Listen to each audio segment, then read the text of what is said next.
दोस्तों S S Rajamouli की अगली फिल्म वाराणसी का कॉन्सेप्ट टीजर आया है और सच बताऊं तो जो कुछ दिखा है वो सीधा सीधा बताता है कि ये फिल्म सिर्फ बड़ी नहीं बल्कि माइथोलॉजी, साइंस और टाइम ट्रैवल को एक साथ जोड़ने वाली सबसे पागलपंती वाली कहानी होने वाली है। टीजर शुरू होते ही वाराणसी के घाट दिखाए जाते हैं और वहीं आसमान से एक नीली रोशनी नीचे गिरती है जो साफ इशारा करती है कि इस शहर का कनेक्शन सिर्फ धरती से नहीं बल्कि सीधे कॉस्मिक एनर्जी से है। इसी बीच एक सीन में हवा में लटकती हुई एक महिला दिखती है जो देखने में प्रियंका चोपड़ा जैसी लग रही है और पोस्टर से मैच भी करती है, तो ये साफ है कि उनका किरदार गंगा या मंदाकिनी जैसी किसी दिव्य शक्ति का माध्यम बनने वाला है। फिर कट होता है और दिखता है कि हनुमान जी की पूंछ पर महेश बाबू रथ चला रहे हैं और पीछे पृथ्वीराज व्हीलचेयर पर बैठे हैं, जिससे पहली बार ये क्लियर होता है कि कहानी सिर्फ प्रेजेंट टाइम की नहीं आध्यात्मिक लेवल पर भी कूदने वाली है। अब बात करते हैं कुंभा यानी पृथ्वीराज के किरदार की। टीजर में वो हर जगह अपनी टीम के साथ किसी शक्तिशाली चीज की तलाश में दिखता है, चाहे बर्फ के ऊंचे पहाड़ हों जहां लोग रस्सियों से लटक रहे हैं या फिर अफ्रीका के जंगल जहां पैराशूट से अचानक लैंडिंग होती है। अब एक सीन पानी के अंदर दिखता है जहां एक पुराना सा ऑब्जेक्ट है जो नाव या किसी दबी हुई सभ्यता जैसा लगता है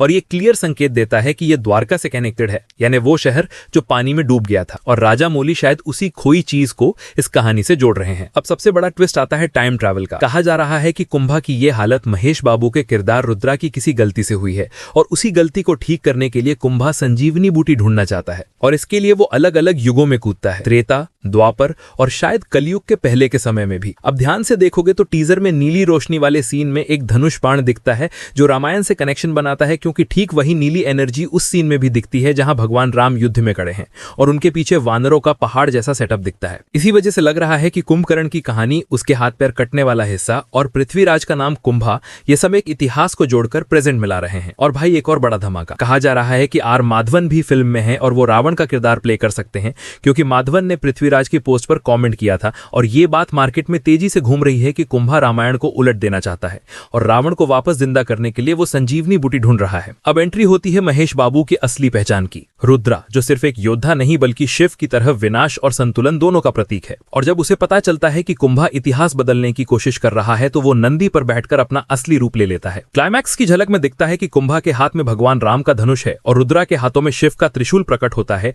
जिससे साफ है कि दोनों के बीच सिर्फ लड़ाई नहीं बल्कि समय को बचाने की जंग है, क्योंकि त्रिशूल का मतलब ही पास्ट, प्रेजेंट और फ्यूचर को बैलेंस में रखना है। और शायद इसी वजह से फिल्म का नाम वाराणसी रखा गया है, क्योंकि ये वही जगह है जहां जीवन और मौत का चक्र खत्म होता है और आत्मा को मुक्ति मिलती है। टीजर ये भी समझाता है कि ये कहानी सिर्फ माइथोलॉजी नहीं है बल्कि वास्तविकता, इतिहास और ब्रह्मांड के बीच की लाइन को तोड़ने वाली है। और सबसे खतरनाक बात, लास्ट सीन देखकर आप माथा पकड़ लोगे, क्योंकि कहानी दिखती कुछ है लेकिन असल में खेल कहीं और से चल रहा है और राजामौली साफ साफ इशारा दे रहे हैं कि इस बार फिल्म नहीं बल्कि पूरी माइथोलॉजिकल यूनिवर्स क्रिएट होने वाली है, जिसमें विष्णु, महेश और शायद ब्रह्मा तीनों की एनर्जी एक साथ दिखाई जाए। तो दोस्तों ये थी टीजर की पूरी डीप ब्रेकडाउन और अब आपकी बारी है। कुछ मिस लग रहा हो तो कमेंट में बताना, क्योंकि राजामौली ने हर फ्रेम में कोई ना कोई सुराग छुपाया है और ये फिल्म आने वाली सबसे बड़ी भारतीय सिनेमैटिक यूनिवर्स बनाने जा रही है।